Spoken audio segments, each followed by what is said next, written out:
Nah, status ini yang cara Allah penting, kenangan kita di dunia sujud. Kemana aku ngekei mangan Hasan Biha ya ben sujud. Anak putuku tak didik ya ben sujud. Sampai tak manja masalah finansial ya ben gelem sujud. Bahkan kita makan supaya ben kuat. Kalau kita rentetannya begitu, maka kita berstatus sajid, orang yang orientasinya. Dan status ini yang penting. Sehingga nanti di akhirat itu dicek. Wa yat'auna ila sujudi fala yastati'un. Orang yang sujudnya tidak ikhlas nanti dicek. Ketika kita kenal presiden, kenal menteri, kenal kiai besar, sombong, bangga. Pas sujud biasa-biasa, nanti ditakar sama Allah. Baru dipertontonkan ternyata sujud itu penting, relasi-relasi itu enggak penting. Terus lagi mendingin.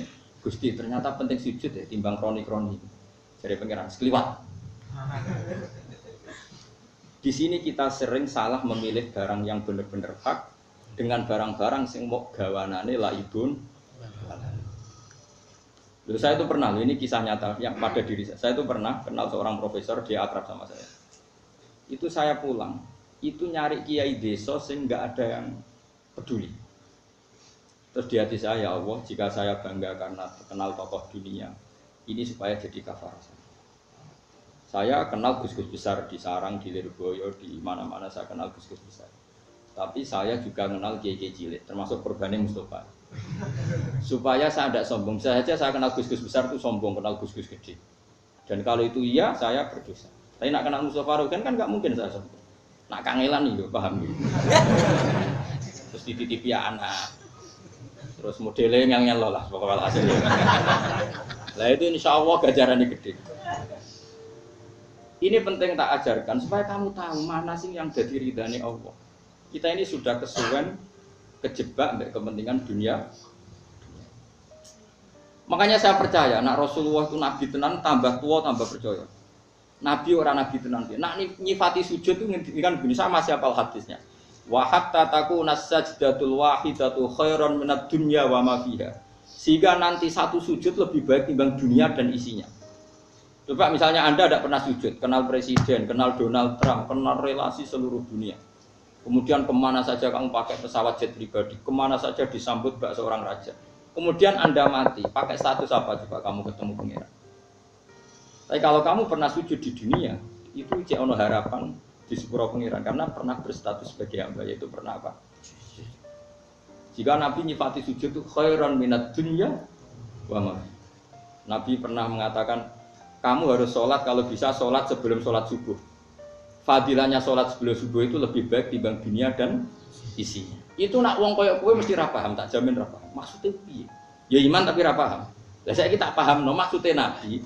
Kowe kenal Ruhi, kenal Mustafa ora ana gunane, tapi nak sujud iku ana gunane. Sampeyan ning akhirat yo iku sing luwih apik timbang donya saiki. Aja kok terus aku nak wis salat sedurunge subuh terus duwe kapitalis. Tak kaya lah.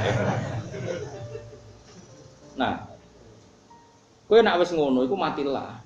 Iku insyaallah mlebu swarga. Lane kan akan malaikat bacaan ayat iki. Kula nate ngaji malam kuwi. Aku Senin. Sayyidina Umar juga gitu, karena beliau adalah sahabat dekatnya Rasulullah. Dia ya persis Kanjeng Nabi, tentu ya dengan kualitas yang berbeda. Pertama Sayyidina Umar ditusuk, yang nusuk dia itu orang Majusi, Abu Lulu al-Majusi.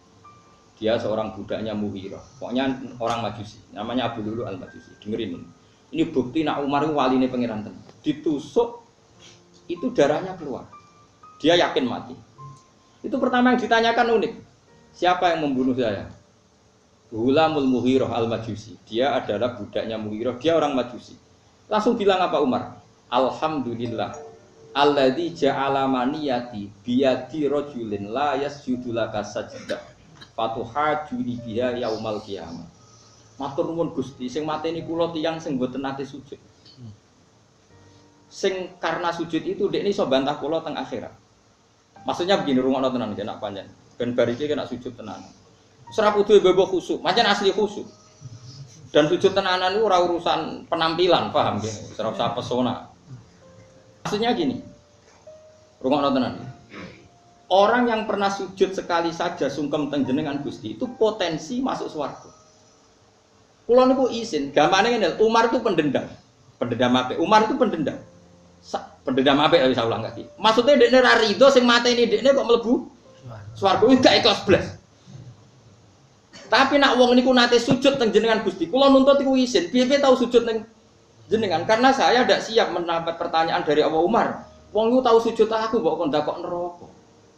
Dia tidak siap dengan pertanyaan itu. Umar, wong iku tau sujud ambek aku. Kok kon aku nglebokno neraka piye wong tau sujud ambek aku. Artinya dedame ora kasil, nek ditakoki pengiran ngono ndekne ra siap. Padahal dekne kepengin sing mateni dekne mlebu. Makanya dia matur nuwun Gusti, yang bunuh saya adalah orang yang enggak pernah sujud sehingga dia bisa beradu argumentasi dengan saya hanya karena pernah sujud. Paham sih maksud?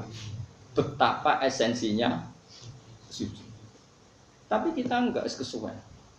Satu ambisi, yang penting yang menang 0 sekian, puas. Kue sujud bendino itu nikmat terbaik Anda di dunia ya sujud.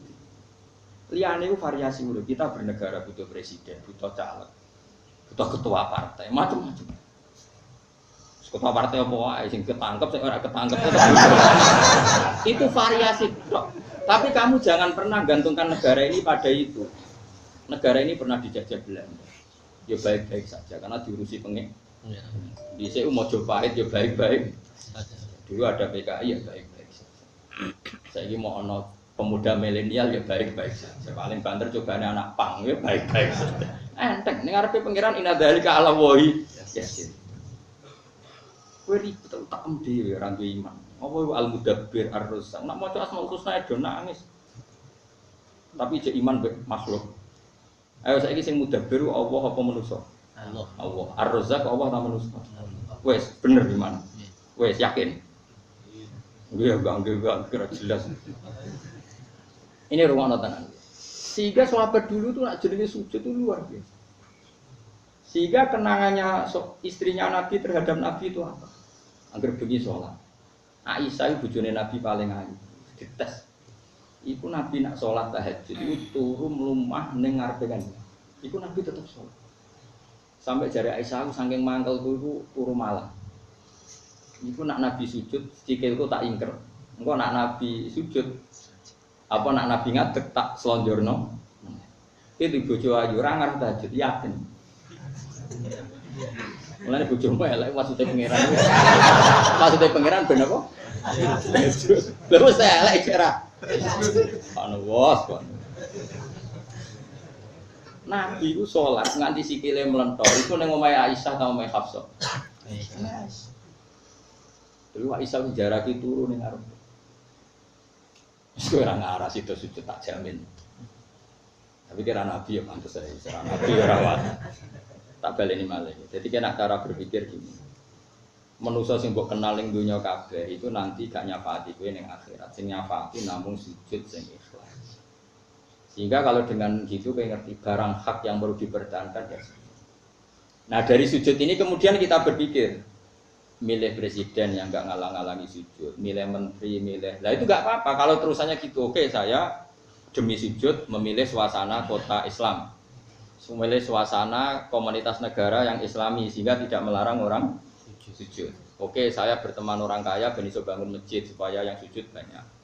Saya bina pejabat supaya mengesahkan berdirinya masjid di kampung ini.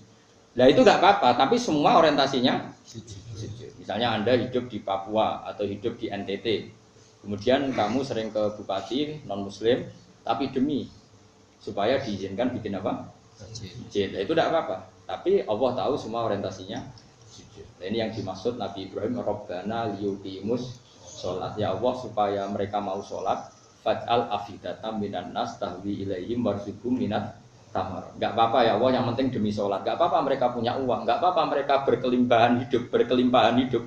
Semua itu liuqimus sholat supaya mau sholat. Itu enggak apa-apa tapi dibalik demi apa? Mungkin saya ya kenal sama pejabat-pejabat. Tapi dengan pejabat kenal kiai maka berorientasi ibadah. Setidaknya tidak melarang ibadah. Ya. Nah, kalau semua ini berarti lillah.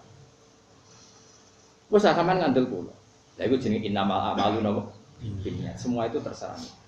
Nabi direwangi perang koyok ngono ya supaya sujud gak dilarang. Lah rumangsamu piye?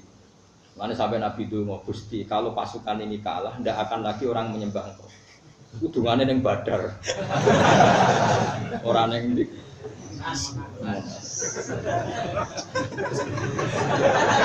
Repot. Sampai orang kiai sepuh, masa saya kafir Quraisy. Dan ini saya cerita saja. Lho kula tenan, kula nu sering diamuk bojo kula. Nganti sakniki. Gara-gara saya itu terlalu hormat sama anak.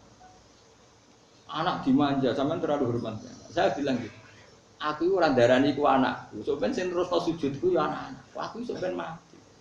Jadi aku delok anak iki penerus sujudku, penerus rumang sama aku delok anak kayak wong-wong. Sok ben nak tuwong rumah tangga. Bangunnya aku PKI langsung. Nah aku wong kapitalistik, delok anak ben aku tuwa sing rumah iku anak, ben aku nak tuwa sing rumah putu. Iku wong fasik yo mikire ngono. Lah kita gunane apa dadi wong alim nak utak kaya uteke wong fasik. Mestine delok anak iki sing terusno sujud, iki sing terusno kalimat tauhid, iki sing terusno tradisi mondokku.